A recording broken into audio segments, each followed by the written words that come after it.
Let's get it. Jared, we brought you on here so that it's not just another episode of Ryan and I complaining.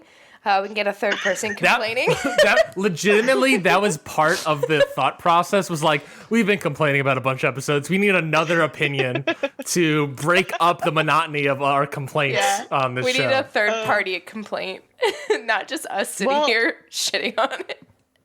I love the podcast, though, you guys. Like, I love hearing you complain. And also, a lot of your complaints are valid. And I'm just sitting here like, I know. I know.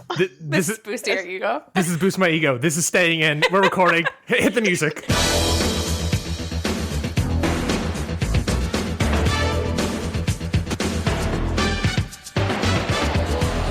Welcome, everybody, to Scurvivor series, the only podcast where a married couple, along with their across-the-country friend, joins and talks about the hit CBS show Survivor. I'm Ryan 19. With me, as always, is the lovely, the beautiful Jessie Dubiowski. Jessie, How are you doing? I'm good. I'm excited. This is going to be fun. And of course, we're joined by our friend from across the, I was going to say across the sea, but that's London to Europe, across the land, across Kansas, Jari Neuman. Welcome, Jari, to Scurvivor series. Hello. Oh, I'm so excited to be here and talk about Survivor, one of my favorite shows with my favorite people. Yeah. Oh, shucks. Boosting our egos today. Real. We're going to be on an ego trip today. Yeah, I need it for sure. Well, Jari, now that we have you here, talk to us. Why is Survivor one of your favorite TV shows? Well, fun fact, I was watching the first season of Survivor in the womb. Huh? So my mom always tells me this. She's like, yeah, I watched Survivor with you, like, in my belly as a baby. Season and then I 1? never watched it ever again. That's what she said, the first season. Wow. And then she never watched it ever again. Wow. She said, my work here is done. Quite the contraception. Quite the contraception Survivor. Yeah. I feel like something was planted in my brain. And then during COVID, I just started watching all the seasons with one of my roommates, and I fell in love. I was like, this is one of the most amazing things I've ever binge watched. I need to consume everything and understand everything about this. Mm-hmm. And I did that. I'm so proud of you. That's a feat. And now I'm here. Do you have a favorite season of Survivor? Absolutely. I just looked up the number, but I can't remember it now. It was... Do you remember the island or the country or whatever it was? I think it might have been Micronesia, but it was Suri, Parv, Natalie, and I can't remember the fourth girl. It was their season when... That's Parvati's first season, right? I think so. It's when they did the Black Widow Brigade. Oh, yes. Yeah, when it was like all women except for the one guy. I forget the guy's name. Oh, they were so cunning in that season because for a while it was four girls. Wait, they just brought on only women except for one guy, or it ended up being It ended up being, I want to say, it was like 6 women with one guy left, and that was like the rest. Nice. That was like the last several people of the show. Yeah. There was like 3 guys and 4 girls left, I think, and the 3 guys, they just cut them one after the other, and the last guy they cut, it was incredible. They convinced him to give one of the girls their immunity necklace for trust or whatever. and they voted him out. It was amazing. I'll be honest, that doesn't sound too dissimilar from this current season of Survivor, of people just kind of using another group of people and just for trust purposes. Yeah, this season's very messy, and I'm loving it. I'm loving the cast. Yeah. I honestly, the first few seasons of the new era kind of bugged me because everyone was being too nice, and I'm like, why can't we be mean to people anymore? Yeah. We've talked about that. Yeah. You know, you need to give people the opportunity to make mistakes so they can grow. Like, that's character development on a show. And when you just come in and you're so nice and smiley and you're trying to please everyone, it's so annoying to watch. So the fact that, like, we have characters like Bruce on this season, yeah, R.I.P. but it's made it way more fun. I that was one of the reasons why I really liked Danny last season, was that Danny was like one of the few people in the new era that was like ready to get down and dirty. It felt I feel like Matthew was going to be when he made that fake immunity idol and he hit it. I feel like he had potential. It wasn't Matthew the one who like hurt his arm. Yeah, he bugged me. I'm like, dude, don't climb this big rock right now. well, yeah. Matthew had a lot of. He's a guy that 100% like Bruce. I would bring back. He had a potential to flip a switch and just yeah. He had the very absolutely. He had very big potential to be a game changer. Well, let's talk about this episode. Of course, we're talking about episode 10. How Am I the Mobster of season 45 of Survivor. Another episode that I think, if I can speak for Jessie and I, frustrated us to a certain extent. Like, are there alliances we don't know about? Because why is everyone just like, Reba has so much power, let's vote with Reba? No, like they're gonna keep you at Reba the end of has power. Like they're not even some of recognizing them. how much Some of power them are. Reba has. Some of them are like the Reba 4. I want to be the 5th Reba member. And it's like, do you? Because do you know how many people make it in the last episode? 4 people. Okay? Do you think that they're going to keep you? No. Why the fuck aren't you doing anything about it? Oh, you're just going to let them cut you down until there's less of them, less of you than there are of them, and just let them keep doing it. And nobody's going to do a thing about it because we don't know. It's just... I think it's fair to say that Emily. I think it's fair to say Emily knows that, like the Reba 4, especially. But she chickens out. I think it was like last episode or this episode where we start realizing that this idea of like, oh, they're choosing D over me. I see where the line that Santa's drawn. They chickened out, and I was so disappointed by the end of this episode. I don't know. I don't think she chickened out. I feel like she actually was being strategic. I don't know how smart of a decision it was. Yeah, we'll talk about that, of course. Yeah. Who is there anyone? I guess we'll talk about at the end of it. Who you like so far? But I guess no. What characters on the show do you like so far in this season? Who are still in it? There's anyone. There's anyone that's been in it. You're a big Brandon fan. You're a big Brandon fan. Oh my God, Brandon! I miss him. Can I be honest? Like, I miss him so much. The entertainment that he provided in those was it 2 or 3 episodes that he was in? I think it was 3. Yeah. He made it one longer than he should have. Yeah, absolutely. I don't know if I told you guys. I talked to your brother about it, Ryan, but I got really into this recent season of Big Brother. Yeah. Oh yeah, Drew's in the Big Brother. Yeah, we talked about it. It was so nice. But Brandon was on Big Brother Twitter before the Survivor season was coming out. Ooh. And I was like liking his tweets, so excited to see him on the show because he had said like, I'm going to be on the new season of Survivor, you know? And I see him in the first episode and I'm just like, oh no, oh no.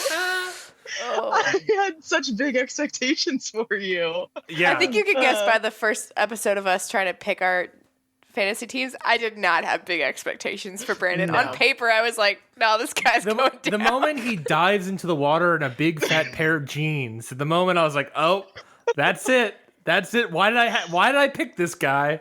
He's swimming in jeans. Swimming in jeans. Brandon. Is there anyone else? Yeah. Well, I mean, Brandon was entertaining, but definitely wasn't one of my favorites. I think as far as winners go, I had high hopes for Kelly. I currently have high hopes for Emily. Mm-hmm. And did you also, like most people, did not like her the first episode, or did you always like her? I did not like her the first episode. She was giving low-key racist, and I was like, whoa, what's going on? That's fair. That's fair. But I think, that was probably just editing, and she seemed to have improved herself. I don't know. Honestly, I really like her arc, but there's plenty of people who go on Survivor and then they come out and you learn more about them and you're like, okay, well, you are a full human being with all these life experiences. Don't look them up on social media before you watch the episodes, because then that'll like influence Wait, is Emily? Did you look up Emily? No, I like, because there are people that afterwards you like look up their social media and you're like, yeah. oh, you are very different than I thought. But it like very much influences how you watch the show if you like know who they are. Gabler was someone like that, where people looked him up on social media and was like, oh no. Uh-oh. I mean, I could have guessed, but oh no.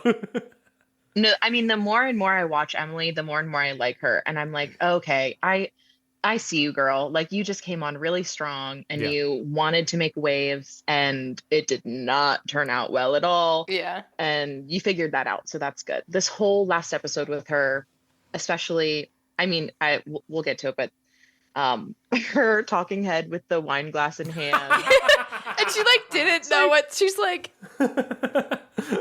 She's like, I love you. Just gotta hold it. They probably put it in her hand and she was like, didn't feel like she could drink it. So she was probably just. I thought she looked very natural. She looked very comfortable with that wine She did glass. not. She kept resting her hand on it. Like.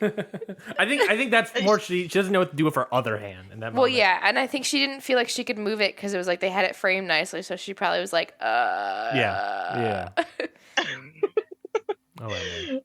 Yeah, I was thinking about the last time there's been a talking head with someone like holding a drink in their hand. Yeah.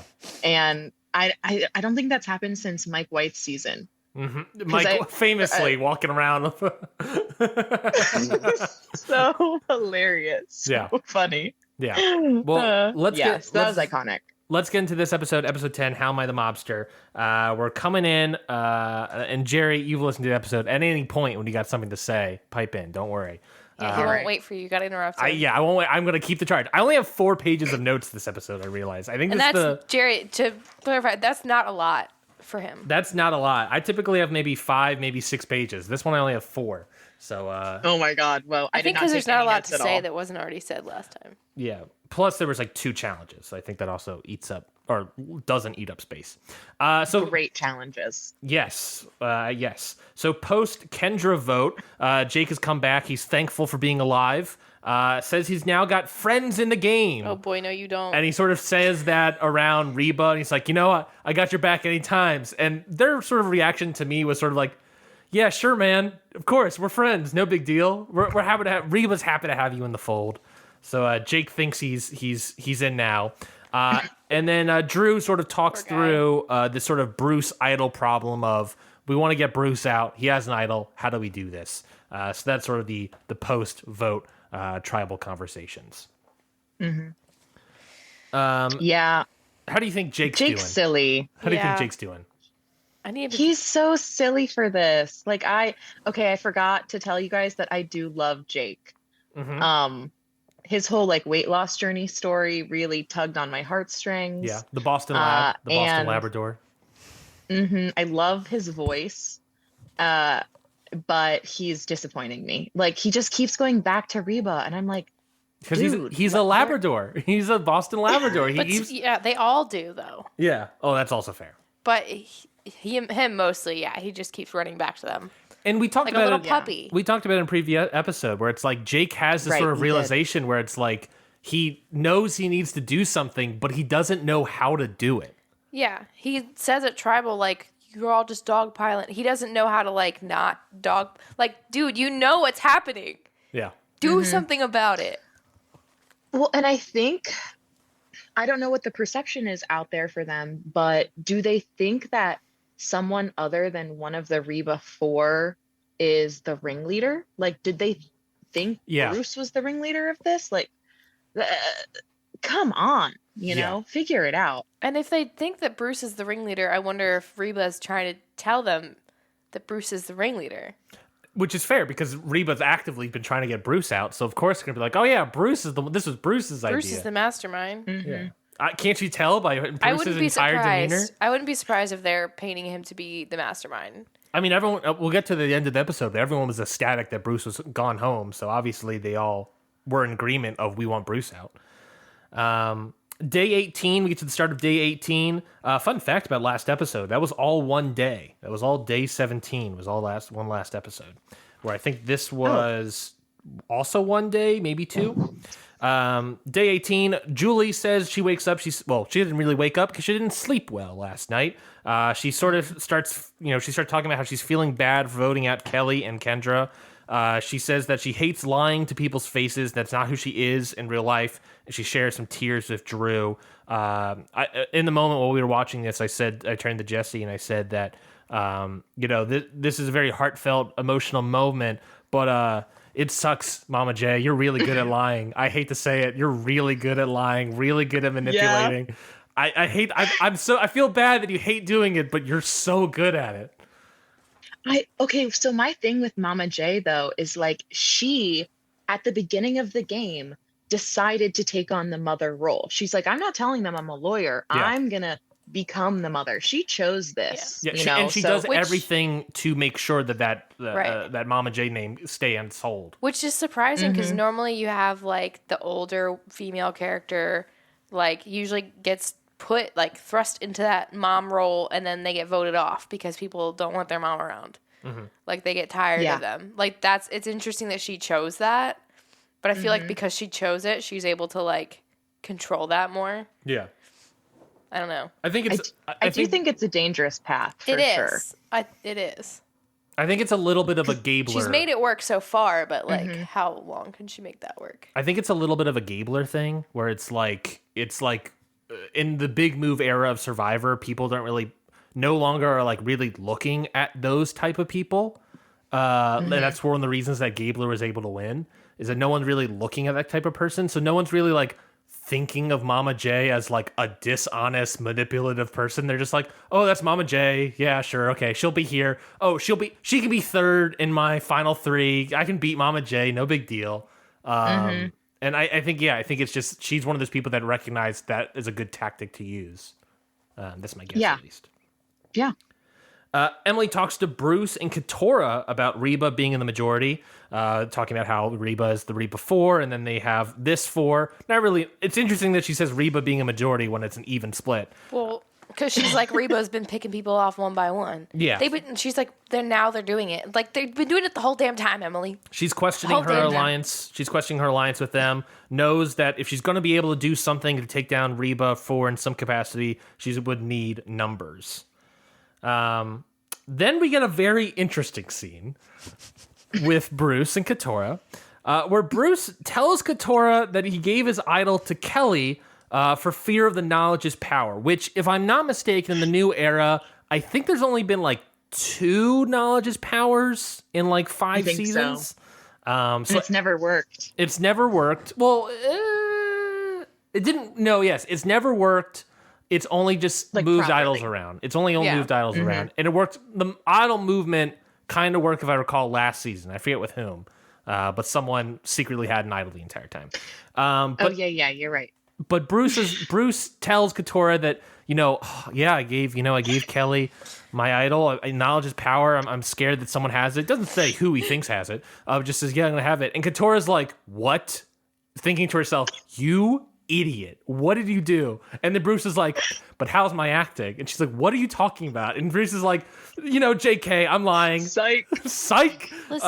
Katora, basically Bruce says that he was lying. He still has his idol, all this stuff. Katora says, it ain't gonna work. I was never fooled once, even though she definitely was. But also, totally why the fuck did you tell Katora the truth? I get it, you can't tell Jake because he is just going to run to Reba, but that's actually why you should tell Jake. No, you tell him the lie. You don't tell him the truth because you want him to tell Reba the lie, which I get. Yeah.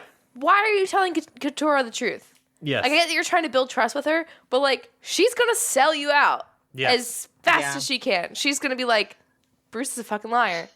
Like, what? Why? Yeah, and I feel like that's the problem too. It's like Bruce, as much as I have loved watching him in the season, is such a problem because he is only ever going to do anything if it benefits himself. Yeah. And like there needed to be someone on this season that could seriously like rein him in and there just isn't that. He can't be reined in. So there's no relying on him. Maybe now's a good moment to bring this up, is that while we were watching this episode, Jessie and I talked about how there really feels like there needs to be someone that reins in his troops. I think Emily talks later in the episode about how that there's all these, people, Jake, Katora, and Bruce, that if we all work together, maybe we can take down a Reba person with the right Reba person defecting. But she says that the problem is that none of them really want to work together. And we were talking about like who would be the person that could really put those troops together. And I was like, it's Sabaya. Sabaya would have been the perfect person to round up these troops. And be like, these people don't want to work together, but I can make them do it. Yeah, 100%. I miss her. I know. Oh, I loved Sabaya. I'm so upset. I'm so upset. Yeah. Whether or not Bruce would listen to Sabaya is another thing, but she I is think- 100% would have round these losers up. I feel like there's a level of Bruce that respects Sabaya because Sabaya's like pretty level-headed. Well, she would also be a fellow military person because Bruce says he's in the Navy I think or that something. that she would have found a way to get Bruce to like respect her. I think because like she comes off really level-headed, and Yeah. I think that he would have respected that. I think he didn't like Katora because like she was gunning for him because she didn't. But she kind of is. It's hard for her to hide her emotions and like her reactions to things. Yeah. I think he picked up on that, and like there are several other people that I think Bruce doesn't like because he sees how like volatile or emotional or whatever they are. Like he doesn't see them as like sturdy people. That's not the word I'm looking for, but you know what I mean. I feel like those are the people that he's like, I can't work with you. They're too much of a wild card or whatever. I feel like he would have seen Sabaya as someone who like A straight shooter. straight shooter. I feel like Spy could have done it, but you know what? Yeah. They fucked that up. We'll never know. We'll never know. Never know. What do you think Bruce should have done? Obviously, if hindsight, he should have done anything else.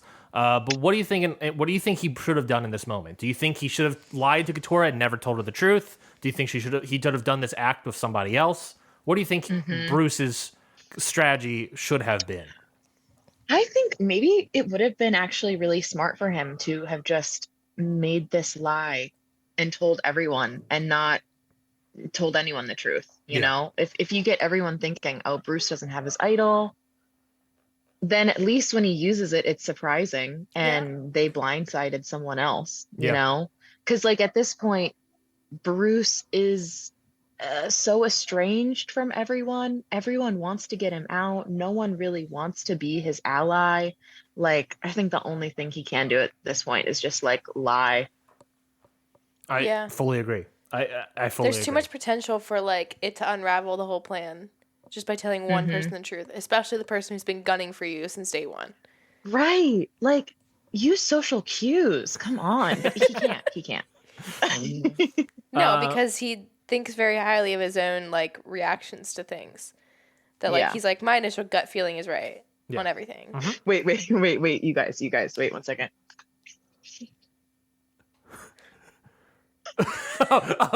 Jerry is popping in and out of frame, much akin to Bruce popping in and out of frame of a boat as he leaves for something or whatever it was. That was the best thing ever when you did that. Katora's just like, well, everyone's reacting like he's a normal person, but who is this man? Meanwhile, cut to Bruce. Hey yo, like I'm popping out of a boat. What a crazy person. We get to the reward challenge. The reward, of course, is spending a dinner at Sanctuary, and then also the night they get a lovely meal. They spend the night with pillows and blankets, all this stuff. So very a swanky deal. Also, as we later find out, it's also letters from home. So a big important thing for this episode, for every season of Survivor. The reward challenge is basically you have to race through an obstacle, grab a ball, bring that ball through a maze, and that's kind of pretty much it. That's all I wrote. That's it. I wrote hurdles, balls, maze. Yeah. The athletic people essentially crush this obstacle, but then everyone essentially gets to the maze, and it comes down to Emily and Austin. Austin gets very close a couple times, but ultimately is Emily who wins the reward for this reward challenge. So congratulations to Emily. Mm-hmm. Go ahead. This reward challenge, the one that's like obviously you're going to be bringing a big group of people with you challenge is the one to lose. Like, Ooh, why do you say that? Because when you're the person that wins and you have to decide who comes with you on this reward challenge, Especially letters from home. especially with the letters from home. And I do think Emily did do a good job deciding, but you're drawing like a big line in the sand and you're creating an enemy no matter what, because there's always going to be a little resentment of like, I can't believe you didn't pick me. to get a letter Yeah. from my mom. Cough, cough, maybe Austin or Drew, who's like, oh, I thought we were your You're alliance. telling me Austin, I'm going to vote you out because he didn't give me a sandwich, is going to vote out Emily because he wasn't picked for letters from home? Crazy. Give that boy a damn so sandwich. food driven. It's hilarious the way he goes over those hurdles. He's like, food? I got this.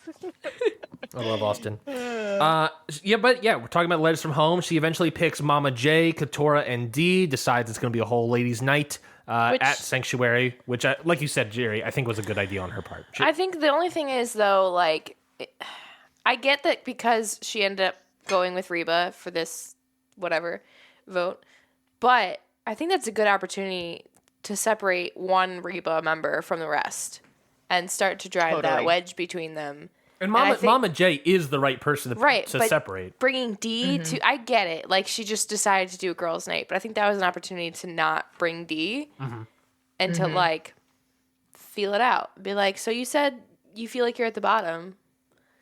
So what happens when you get to the final four? Do what Kendra and Bruce should have done in the previous reward challenge in Sanctuary. Yeah. Yeah.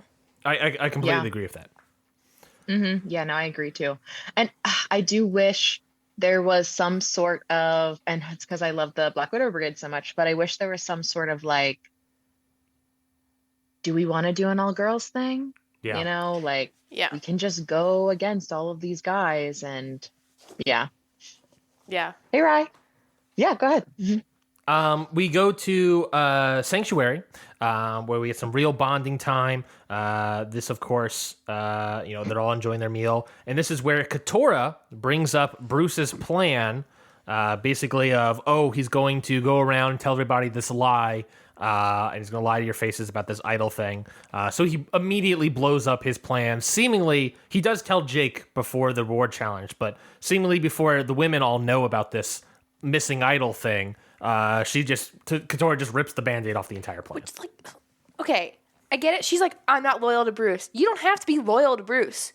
You just have to recognize that this might be an opportunity to use something or to, like, maybe do nothing and let Reba fall apart. For fifth? Yeah. Do you want to get fifth place? Like, is that what you're It feels going like for? they Because are. If you want to get first, you know what a great move would be, Katora? Work with Bruce. Yeah. Like, Yes, bring no him one with expects you. that. Exactly. And, like, everyone keeps saying the safe vote, the safe vote. There are 8 people left. Yeah. There's no more safe vote.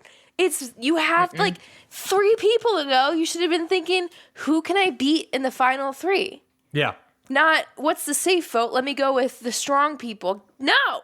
It really feels like there aren't a lot of people thinking about the final 3 yet, or at least not that we have seen. It's like, are there alliances we don't know about? Yeah. Like, is there, like, inroads with the Reba people that we don't know about? Or are these Jake, Emily's, Bruce, Katora types all, like, oblivious to that, you know? I really hope that we get blindsided with, like, we secretly dismantled Reba and nobody knew. Like, I hope. Because otherwise, I just can't understand. I can't fathom. Like you said, no, are I you don't playing get for it 5th either. place? Because right now they are. Anyway. You're walking Drew, Austin, and Dee to just the first place Yeah. finish line. Yeah. Like, have fun, you guys. Yeah. Yeah. Glad I can help you get there. 'Cause wave from the finish line. Because what is Katora's, story at the end, telling the jury?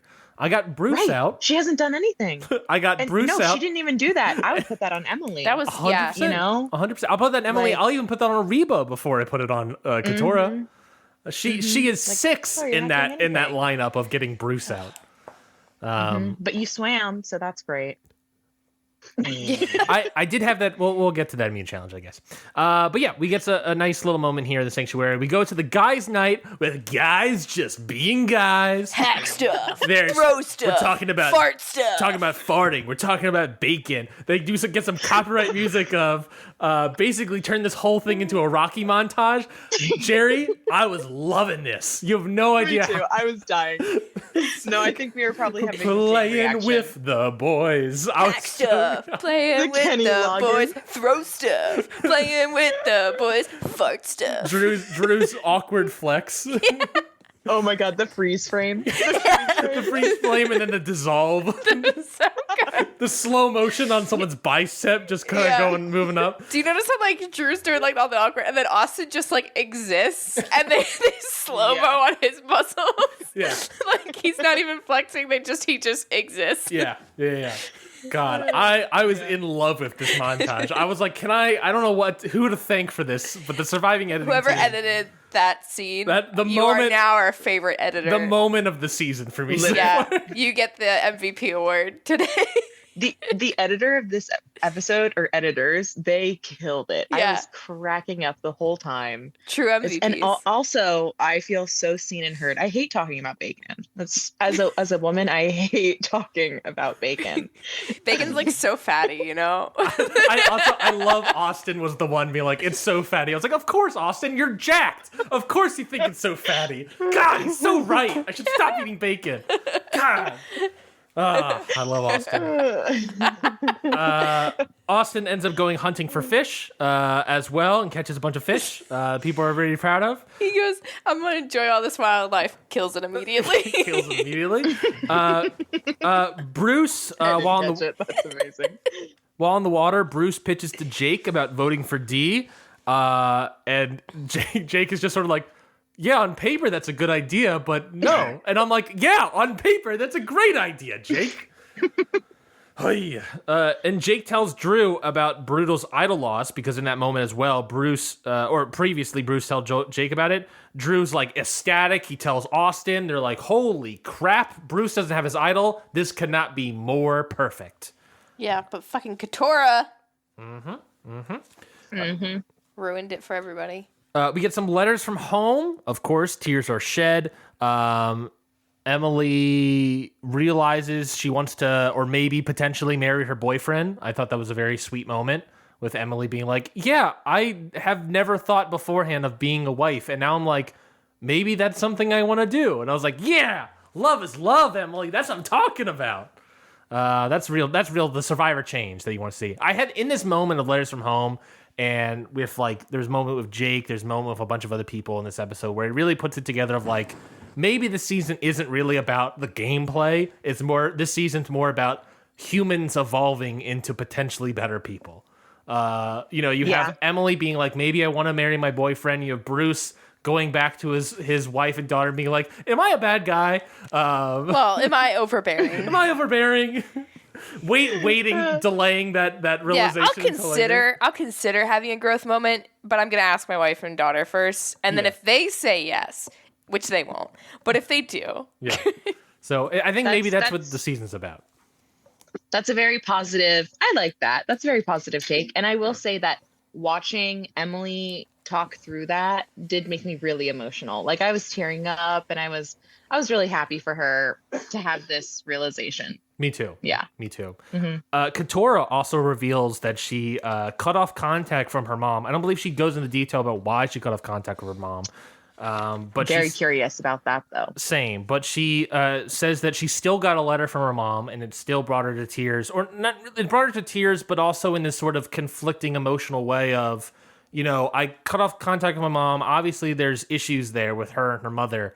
But the fact that her mother still said in those moments of, you're still my daughter, I still love you, and she's still going away to write her letter, that sort of brought this sort of, thought process to Katora of like, I don't know how I'm supposed to feel right now. And maybe that led to eventually her panic attack later in the episode. Yeah. But that sort of thought of like, I don't know, my confliction of feelings right now is a lot for her to take.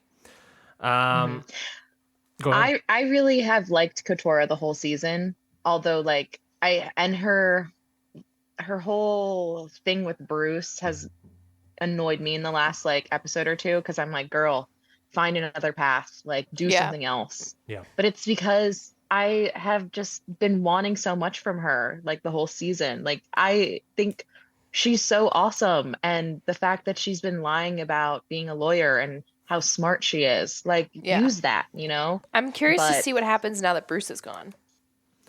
Yeah. Like, where does she go? We don't know what Katora looks like without Bruce. Yeah. Because that's really been the entire season. Do you think she'll have a glow up and, like, get moving on this game? Or do you think it's too far gone that she spent most of her I time on think Bruce. she's gonna be the third person someone pulls along who like hasn't really done much, Yeah. but Yeah. gets third place, you know? Yeah, I can fully agree with that. I think that's totally in her future, potentially. Everyone returns home from the sanctuary. I believe Drew mentioned something about how it's like all the wives coming back, which is very funny. Oh, speaking about that, what do you think's up with Austin and Dee? Oh my Ooh. God, I know. There's so many hints to something, but nothing concrete at all.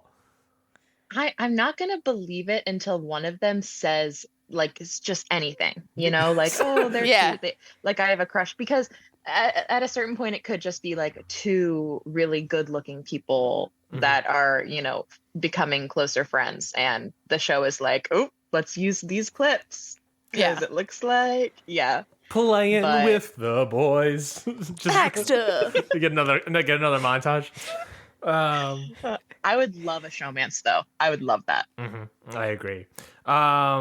We need something to make up for the last showmance. I really enjoyed last season's showmance, but the guy, Yes. what was the guy's name again? Matt. What a moron. Jesus Christ. I talked about this last season of Survivor Yeah. Series. I was like, this guy's what did that? This guy ruined Franny's game because she was so into him she forgot to Infatuated. play Survivor. And I think if she had not met Matt, she would have done way better. I think she would have turned it on quicker. Well, she should. I mean, she was probably thinking like, oh my God, I have to win. But I mean, this is last season. She should have dropped that ball. Yes. Yes. She should have thrown it. She was safe. She would have had Matt be safe. We talked about this last season as well. Yeah. So back from Sanctuary, everyone returns home. Emily tells Drew that Bruce was lying, so they would get that reveal. Now everyone knows Bruce is lying. He still is his idol.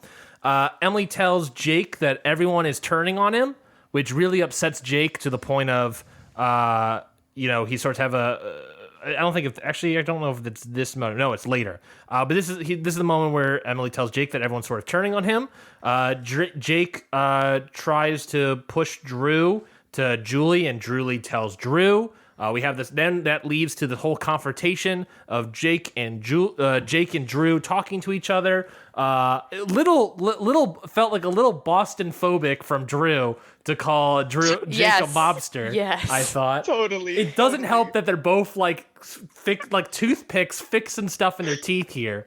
But Jake and Drew basically have a confrontation where he's like, well, why are you voting on me? He's like, well, where'd you hear that from? And no one wants to tell each other information. They're both kind of angry. Conversation's over. Yeah, this conversation's over. Drew being like very defensive about everything, but only wanted to receive information. I just want this to blow up. Yeah, I want this to be a thing. It was I a want whole drama. thing. It was I a want whole drama, thing for a moment. But it won't. I couldn't believe Emily told Jake anything. Like the fact that she did that, because if Jake had told Drew, oh yeah, Emily told me, her whole thing would have been blown up. Like, oh, yeah. Okay, well, then I can't trust Emily. She's telling Jake all of this information. That's I feel like, good point. Maybe like instinct kicked in. Like you're not going to sell out the one person who's like telling you that all your allies are turning on you. Like, would you sell out that one person? Yeah. Also, I think jury management too. Like, Yeah. That's what I thought this she's was. like, but it scared me. I was like, "Ooh, okay, you're making big moves, but this is kind of scary. Like, I don't want them to turn on you now." You know, the whole fight between Drew and Jake, I was kind of just like, whatever, boys. Like, all right, you guys were just farting together like 12 hours ago. Yeah. I just, we need some tension here. Yeah. We need some drama. We need some tension. You know who's not bringing it? Drew. Yeah. Like, who did he say his doppelganger was, or his like he was like, I'm Drew half the time, and then I'm Bastille. Where's Bastille? Like, Yeah, he wait. hasn't been on this whole season, and I'm ready. I think Basile was with the boys. I think he was playing with the boys, if I'm not mistaken. That flex. That's Basile. The freeze frame, that was him. Have you have you seen the new Peacock movie, the Please Don't Destroy Foggy Mountain Loved movie? it. Loved it. Basile is that one character at the end of the movie. Lawrence. Lawrence. where he puts the glasses on and he just beats up everybody. That's who Basile is Lawrence in the Return to Foggy Mountain movie. We get to the immunity challenge. Basically, you have to kind of like lie down on a ramp and sunbathe. It's the world's least fun slide. It's the world's least fun slide. And hold on, if you drop, you are out. The first wave, and then you have to lower it. Yada. So first wave, Emily drops. And then you have this moment where we sort of alluded to it already, that Katora has a panic attack where she starts freaking out. She obviously doesn't want to drop, but she also seemingly doesn't want to drop into the water. She doesn't ever talk about why she doesn't like the water, or like she can swim and everything, but she suddenly has this, panic attack that overwhelms her, where she doesn't want to fall because she's scared of going into the water. So whatever that is, that was a very interesting thing that we'd never dive into again, for lack of a better term. That I did not mean to do that. But it's a very scary moment for her, and hopefully it's fine. I don't know. I really don't know what was happening there. I like that she said, I prepared for this. Like, I like to be in the water. I like to swim. So we kind of got the sense of like, oh, this isn't a normal thing for her. Yeah. And yeah, I mean, I think sometimes when you get into like a really physical situation and your heart rate increases, it can mimic a panic attack in your body. And so then your mind is like, oh, we're having a panic attack. Yeah. And I mean, if she was already freaking out because of things with her past. Yeah, with her past or her mother. Yeah. I think it's totally fair. I think she said multiple times she's just really in her head. Yeah, I think she said that at one point, that she's thinking about stuff, and she's distracted by thinking about stuff. They move to the second wave. That's where Julie drops. Then we get to the third wave with Dee, Drew, Austin, Jake, and Bruce. And Dee, Drew, Jake, Bruce all drop, meaning Austin gets the win. So big ups to Big Austin here. So good on him to get the win, getting me some bonus points. I appreciate Austin. Props to everyone for heckling Jeff during this one. I love when they heckle what was the Jeff moment here? Carnival. Like, this isn't a carnival game, Jeff. What kind of carnivals are you going to? I love when they heckle him and call him out. I think I figured out a way you could kind of last longer, though, as a woman at least, because the women dropped the fastest. No. Like, so you get in the same position, but you bridge your hips up. And then I think if your heels were digging into the board and you had your hips up, then you could keep it all in your glutes and hamstrings for a while and like give your shoulders a little bit of a break. Yeah. You're going to at least maybe alternate between the two. Yeah. Yeah, exactly. Just do some, what is it called? Bridges? Glute bridges? What are they called, Jerry? Yeah, that's exactly what they're called. Yeah. If people don't know, Jerry does Pilates in the California area. Well, she's a Pilates instructor. Yes.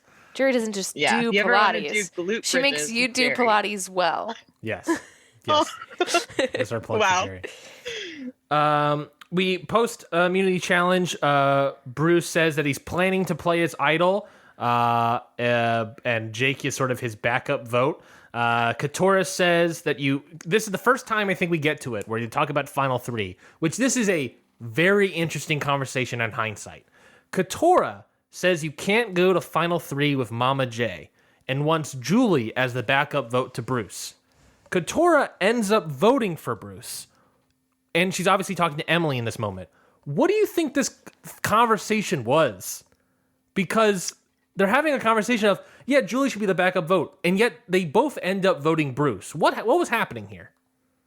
So I just right before we got on the Zoom call, I was scrubbing through the episode just to refresh my memory. And there's this moment right after Emily reveals to us, okay, I'm just making Bruce believe that we're voting Mama J, we're actually voting for him, where she goes up to Katora and she says something along the lines of I want you to know that I just told Bruce that so that he doesn't use his idol because I want him to go home. But that conversation we had about Mama J before, I did mean everything I said. Yeah. And Katora was yeah, same. You think they were just I feel sorry. Go ahead. I think they were just kind of planning maybe maybe Mama J's the next one. Yeah. Out. We'll get Bruce out while he's feeling comfortable. And if not, flush the idol. But then we'll get Mama J out next. But then they don't have the numbers to do that. then they have to flip someone on Reba. Right. Like That now, isn't Mama J. why don't you use Bruce, get out Mama J, and then get Bruce out? Absolutely. That's how you play. Like you don't have the numbers sorry. once Bruce is You gone. have to deal with people you don't like. Yeah, once Yeah. once Bruce is gone, it's three versus 4. How are you going to flip someone on Reba to get Mama J? How? Do you already have that? Maybe you already have that, and we don't know. Yeah. But if you don't, you should have used Bruce's vote to get out Mama J and then get out Bruce, because you could get Reba on board to get Bruce out, Easy. but you can't as easily get them to get Mama J. Yeah. Yeah, it's very frustrating. It's like they're not mathing.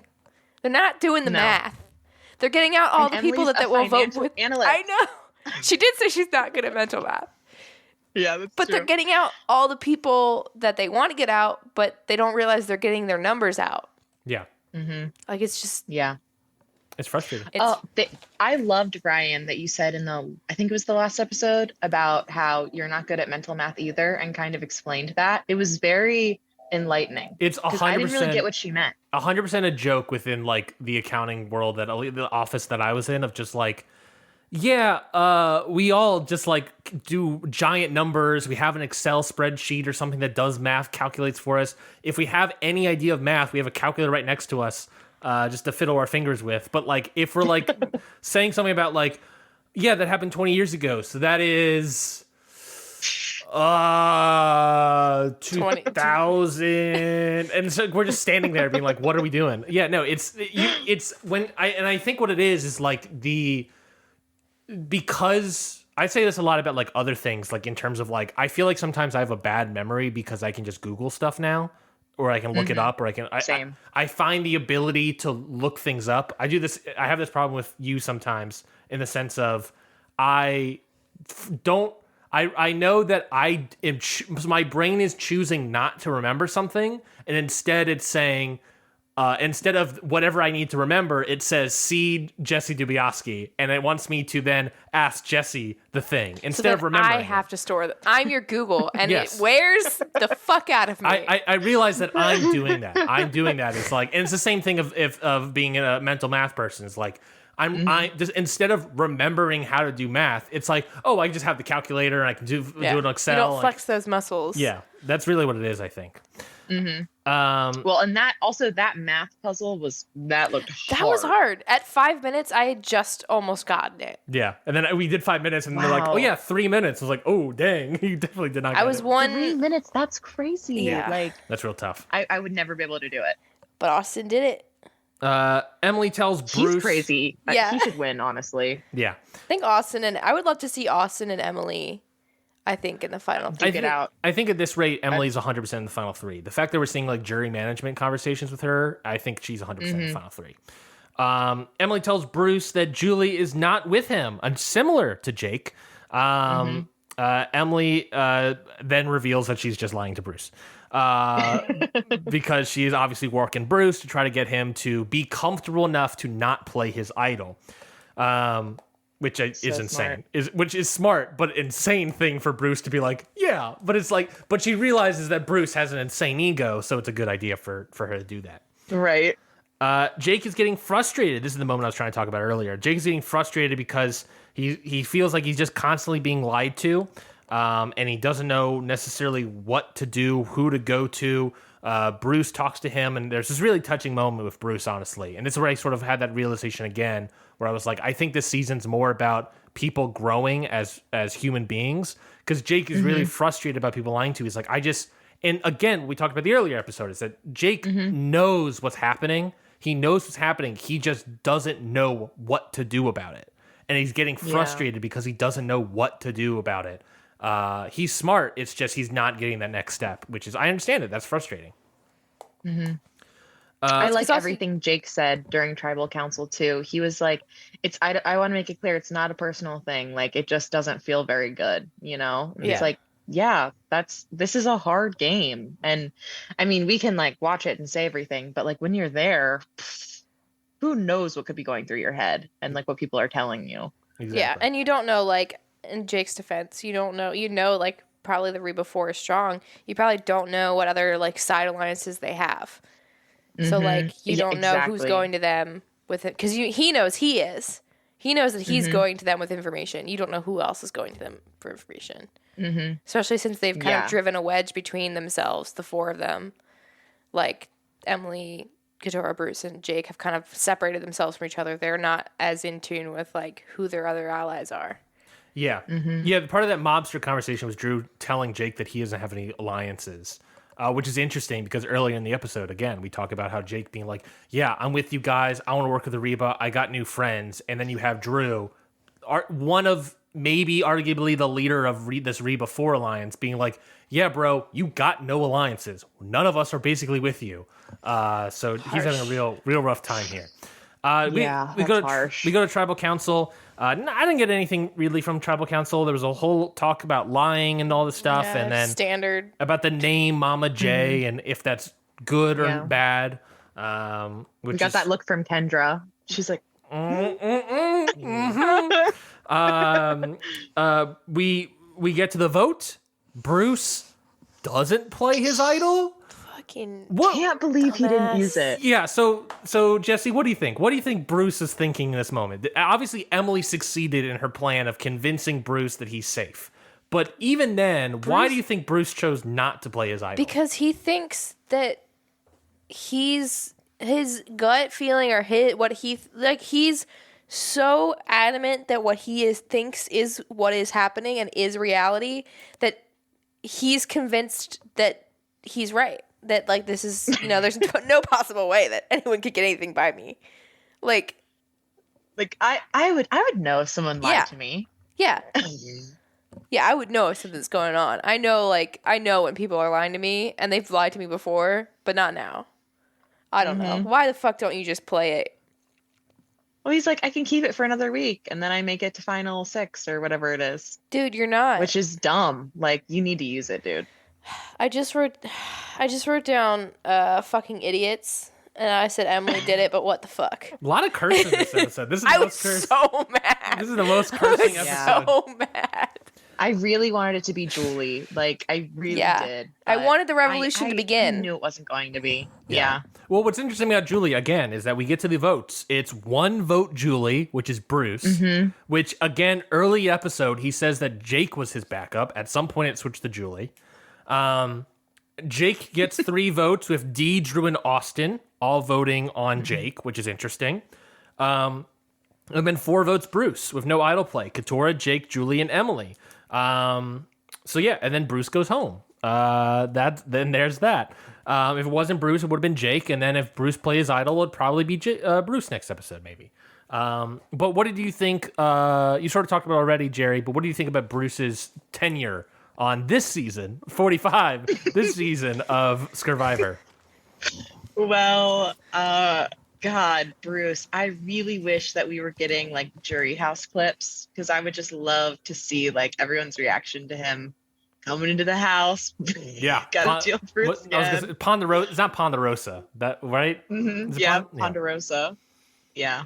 No, they don't do that though. But anyway, yeah, I loved and hated watching him, which is exactly how you want to feel about someone on Survivor. Yeah.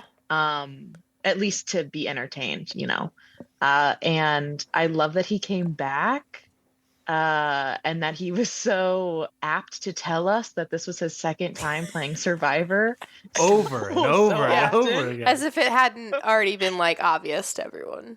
Yeah. Right. And I'll miss him, like when it gets down to these last few episodes, it's really exciting because we get closer to the end, but it does also kind of annoy me when one alliance steamrolls and it's an alliance of people that are less interesting to me to watch. Yeah. That's for fair. Sure. Because everything's about me. Yeah. Oh, very Bruce of you. Yeah. It feels like we're getting like an alliance of the like a jock alliance. Like I know they're not all like super athletic people, but that's kind of what it feels like. It's like when the number one team is like just crushing everybody and like that it's not fun anymore because like you're just watching the team that's always been winning win, and you're like, but these people are like more entertaining. To that point, we get a preview of next week's episode where we sort of get this idea of maybe Reba is finally going to explode. Mama J being like, I'm going rogue, and Drew being like, whatever, there may be this idea of maybe Reba's finally going to, or maybe not explode, but implode maybe next episode. Jerry, you want to say something? I would love if they imploded, but I feel like that's the editors just throwing us for a loop. I feel like they're sticking together and they're going to the end. And it's only fun to watch if it's Carolyn, Jam Jam, and Carson. Yes. If it's any other alliance, it is not fun to watch. Because they're fun. They were fun and entertaining. Well, let's talk about that. I'm glad you brought that up. Jesse, I was going to throw this question to you. Do you think Bruce, obviously this is a little fantasy booking per se, do you think Bruce could have done better or worse last season, on the season he was supposed to be in, with the likes of being on the same tribe? I believe he was on the same tribe as Jam Jam and Carson. And I think he would have done worse last season because I think they were already annoyed with him on like one day. Mm-hmm. And everyone was annoyed with him except for just Katora this season. Yeah. And I think that like the personalities he would have had to mesh with on the Tika tribe, I think, because they're all like a little bit off kilter. They're all like pretty out there, but for the most part, they're all pretty laid back. Mm-hmm. And I think Bruce being too intense and uptight would have driven them all nuts. Like Carolyn would have hated him. There would have been a lot more, I think, crying. Yeah. From everyone. Yeah. I think he did better on this season because there was a little bit more of a balance with the tribe that he was with versus last season. Yeah. He got to really shine, whereas last season he probably wouldn't have. He would have been like, they would have edited him and probably like painted him like the like sticks out like a sore thumb in like this laid back like kind of like eclectic group of people. Yeah. And they probably would have painted him to be more of an asshole in last season. Whereas like this is like he was kind of like a dad and like kind of full of himself a little bit, but he wasn't like an asshole most of the time. Yeah. There were moments where he was kind of being an asshole, but I think that he really probably would have been painted more to be an asshole in the last season, which I think so it worked out better for him, I think, this time around. Mm-hmm. I agree with you. I agree. Well, like we do every episode, we have our own individual teams. Jesse, I believe your team is still Drew, Jake, and Katora. My team is just Austin and Julie. So hopefully they don't implode. Two good people. Two good people, as long as they don't implode. He's getting you you're getting a lot of points near the end of this, but I really think I'm going to have more people in the final four. That might be true. Well, before we get to that, let's talk about MVP. And Jerry, I'm going to ask you as well. Who you think your MVP of this episode is? Jesse, do you have? We don't have 10 minutes to think up something, but do you have? I resent that. I only take 7 or 8 minutes. Do you have an MVP in mind? I do. For you, Jesse. I do. Okay. Believe it or not. Jerry, do you have someone in mind? I do. Yeah. Okay. Ready? We're gonna say it 3. We're gonna do it 3, 2, 1, and then say it. All right. 3, 2, 1. Emily. All 3 of us said Emily. And no one has Emily. I thought about picking her up, to be honest. Jerry, why do you say Emily as the MVP? Well, just the fact that she masterminded, Mastermind, they used a Taylor Swift song called Mastermind for this Survivor season. Just putting that out there. My two worlds colliding. It was amazing. I almost cried when I saw that. But the way that she masterminded getting Bruce to not play his idol, that's amazing. Yeah. Amazing. I think it's pretty crafty. And the wine. And she won wine for herself and for, I think she really took it. And she wants to get married. Yeah. She had a really good episode. I think she,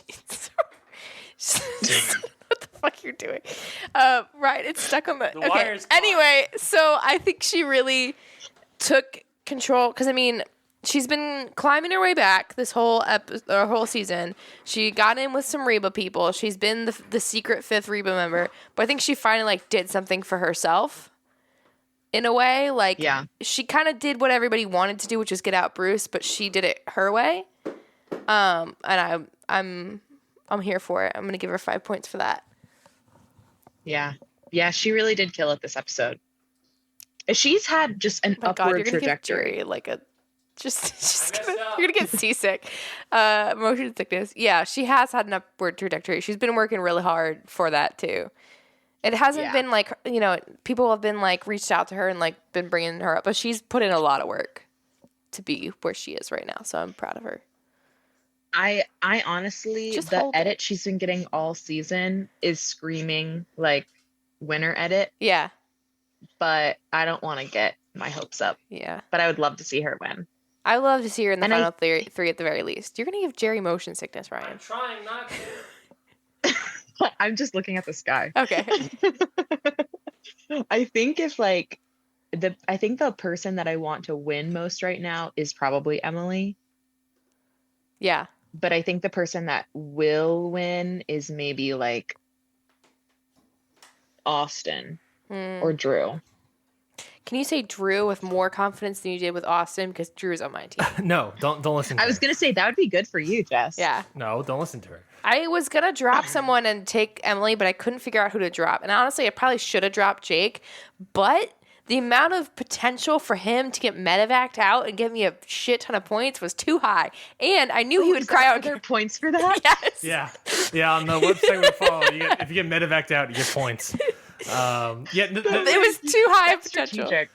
And also That's crying on strategic. camera. I figured Jake would cry on camera, which I still am going to fight recount for. Yeah, did Jake cry on camera? He blubbered up, but I don't recall. He was seeing crying tears. on the beach with Drew. Yeah, he cried. Or somebody. He definitely cried today. Okay. Or in the episode. Well, Yeah. okay, then we'll give him. Thank we'll, you. We'll give him the. I was point like, all three of my people cried on camera, and then suddenly no. the website we followed said they didn't give him any points for crying on camera. It was like Jessie was real upset about it. He cried. He blubbered once. He cried once. That might be true. Yeah. Jessie, talk to us about these points. Alrighty. So I have Jake with 8 points for crying on camera and surviving the week. Drew with 8 points for also crying on camera and surviving the week. And Katora, 13 points for crying on camera, surviving the week, and chosen for a reward. All my people cried on camera and gave me points today, so good job, everybody. Wow. So that is 29 points for me. That's 29 points. Where'd my phone go? 319 plus 29. Okay, well, you could do that math. I can't. That's the problem. I need a calculator.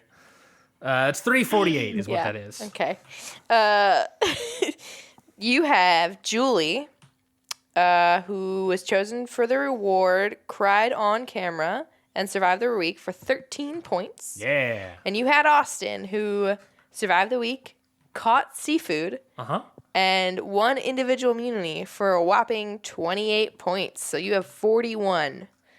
And none of us had Emily, so none of us get 15 points. Damn. Well, we shouldn't have Jerry on this episode. So that's 41 plus 306. That brings me to 347. It's a 1 point game. Whoa. It is a 1 point game. You have 348. And none Jess. of my people are going to win an immunity challenge. Like 0 of them. Drew, Jake, and Katora. No, probably not. No. I was going to bring this up earlier, but that I don't know when it happens, either Final 5 or Final 6 or something. But at some point we'll have that I forget what it's called, the water one where you're underwater while the waves are going. With the reed. And the people are making that's reeds gonna in the mouth. happen? I assume that. Well, I don't know. Now that we know this Katora thing, Right. is that going to happen? Is she going to make it to that? To that challenge? I don't know. I forget what it's called, but it's a very famous challenge. So that's interesting. You have 3 people left. I have 2 people left. It's a 1 point game. You're in the lead by 1 I'm point. playing the long game and trying to get the most in the final 3, I think is what happened. You went for high scorers, and I went for long-term I needed point high. earners. I needed high scores to make up some points Yeah. because I was down bad. I should have picked up Emily. I was thinking of who to drop, and I was like, I had so much faith in Jake that I was like, I'm not going to drop Jake. Yeah. So Jerry, while you're still here, who do you think has the best chance of the final 3 at this moment? Oh, I feel like the best chance would probably be D, Austin, and Katora. Interesting. Because I could see D or Austin comp beasting the rest of the game. And if their showmance becomes like a thing, like they're gonna bring the other. And then who's a good third to take along? Yeah, who Katora. can you beat? You don't want to bring like Drew or Mama J because you've been working with them too closely. So you're going to bring somebody that you feel like you could easily beat. Sort of which the issue- unfortunately, Like your games are different. yeah. Sort of the issue of last season where it was like they all worked together the entire season. So how do you differentiate your gameplay with another person? Yeah. Yeah. Jessie, Yeah. who do you think has the best chance of being on Final 3? I think if they can break up the Reba 4, I would think Emily, and then maybe Austin. Because I feel like it'd be down to Drew or Austin, and I feel like Austin has a better chance. And then if Jake's still around, I feel like they would bring Jake, because I feel like they all feel like they could beat him. Yeah, I feel like you could beat Jake. Yeah. I think Jake has more of a story than Katora, for sure. So I can maybe see like that idea of the edit and everything if you want to play into that meta narrative. But they may not bring Jake because they may think, he's a lawyer, he can talk his way out of it or into it. Maybe they'll bring Katora, which jokes on them. She's also a lawyer. Or they bring Mama J, who jokes on them, also a lawyer. Yeah. Yeah, it's a lot. What if it's the 3 lawyers at the end? Oh my God. Your Honor. Your Honor. Members of the jury. Jeff comes out wearing a robe. That would be so good. Jari, thank you so much for coming on this episode of Scurvivor Series. It's been a blast having you on.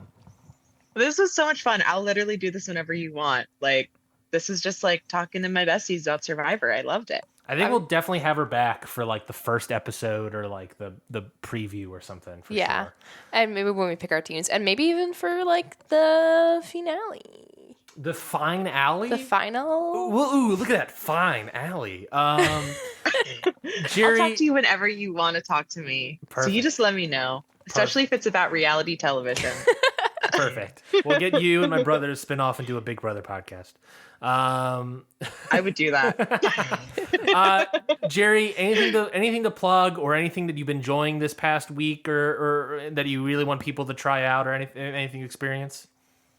Something I've been enjoying this past week is the new Nathan Fielder show with Emma Stone, The Curse. Yep. It is so weird, and if you don't like the things he's made in the past, don't watch it. If you do, what did you think of The rehearsal? The rehearsal. I felt like it ended way too soon. I was very confused by like the abrupt ending, but I feel like also maybe like that was the point. Mm-hmm. I liked it, but I also felt kind of gross after watching it, you know? Yeah. So, yeah. And that's kind of how I feel after watching The Curse, which I know doesn't advertise it very well, but yeah, I've been enjoying it. So there's that. Well, then maybe there's at least that. If you enjoyed the rehearsal, then you'll enjoy The Curse. Yeah, if you like Nathan Fielder, you should watch it. And if you're in Los Angeles, come take my Pilates classes. Come find me, because I'm not going to say the specific locations. So Google Jari. Just good luck. Jessie, anything for you? Any sort of takeaways for what you want people to do? Look up your local creative reuse store. Oh, yeah. If you want a new hobby, or you just want craft supplies or art supplies for cheap, or want to be sustainable about your art practice, look up your local creative reuse center and give them a visit. That's all I'm going to say. Very good. Very good. I love that. Well, that has been this week's episode of Scurvivor Series. We'll be back next week for the second to last episode, third to last episode of the season. We're guessing, but we're getting close. Third to last, probably. Probably 13 episodes. What this number was this one? 10. This was 10, so probably 3 more episodes left. So we'll be back next week for episode 11, whatever that is. And until next time, we'll catch you all later. Bye, everybody. Bye.